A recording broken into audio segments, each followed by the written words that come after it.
displaying the glory of God's creation by exploring America one park at a time.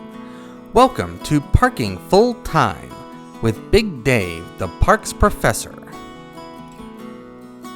10th hole. The par and distance are at the top of the screen. There are 3 large trees that guard the left side of the fairway, and there's also some overhanging limbs. So you need to keep your disc low and bring it in from right to left in order to get the best attack line into the basket. If you do that, this is a pretty straightforward hole. I want to welcome you back to Parking Full Time. I am Big Dave, the park's professor. We are at Pioneer Park. We are in Kirkland, Illinois, and therefore we are between Rockford and DeKalb, Illinois. There's the 10th basket and the view back to the tee. The 11th hole plays west along the park's north boundary. There's some dense woods, and there's also actually a river off to the right. Probably those trees are enough to keep your disc from going down into the river, but maybe not. The trees create some overhanging limbs that create a low ceiling. Also, there are some smaller trees guarding the left-hand side. So you're going to need a low and straight throw in order to set up a birdie or maybe even eagle or albatross here. Honestly, this is one of the more exciting holes on this course. There's the 11th basket and the view back to the tee. The 12th hole plays south away from the river. There are large trees on either side of the fairway, and those trees make this one of the tighter holes on this course. There's also a gravel road coming up here. That road is open to vehicles, and it does create a bit of a safety hazard. Let me say a word about the pars on this course. The pars and distances I'm giving you are the official pars and distances from the tee signs. The pars are definitely beginner pars, and most skilled and experienced players will feel bad if they make more than 2 or 3 on most of these holes. The 13th hole is a short and mostly open hole. The park's pond is off to the right, and this is the only hole that kind of brings the pond into play. It would take a pretty bad throw to end up over there, or maybe a really bad ricochet off of one of these trees. At this point, you may be wondering why I brought my camera to this course, and there are a couple of reasons. One, this course was directly on my driving route from Rockford down to DeKalb. Also, if you look at either of the major disc golf websites, this course actually has pretty good reviews.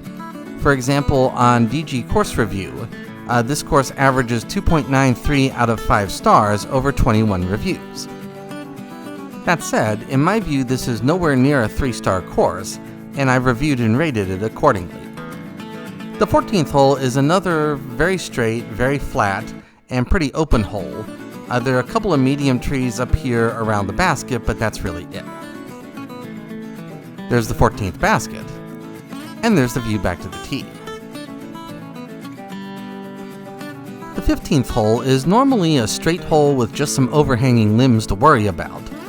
But when I came here, they were doing work to replace a bridge on a nearby road, and they had left some of the construction materials and machineries and bins and whatnot laying around the course as extra obstacles. Both this hole and the next hole were still playable, and honestly, the extra obstacles made these holes a little more challenging and fun. Also, there's the river just beyond the dense woods behind the basket. There's the 15th basket and the view back to the tee. The 16th hole is the other construction interference hole. Normally, this is a fairly straight hole with a single large tree off to the right side of the fairway. But when I came here, you had to bend your disc left to right a little more than usual to get around the portalet and construction crate there in front of the tee. I captured this video on Saturday, October the 4th, and it was a warm, sunny morning with temperatures in the upper 70s when I came here. This park is not heavily used. I only saw a couple of other people in the park, and I was the only person playing the disc golf course when I came here. The 17th hole is a very open and honestly very boring hole, with a single tree on the right side of the fairway. I want to thank you for watching this video. Parking Full Time would not be anything without the people who watch. I realize that every day, and I thank you every day. Also, if you like this sort of video, please click the thumbs up button. And if you really like this sort of video, please click the subscribe button. That helps other people to find this video and encourages me to bring more of this sort of thing your way. The 18th hole is the final hole on this course. It's pretty flat, it's pretty open, and honestly, it's another pretty boring hole. The park's pond is off to the right, and there were about 100 geese around that pond, Canada geese, when I came here. Them and their goose poop was everywhere on this hole. Overall, this isn't that great of a course.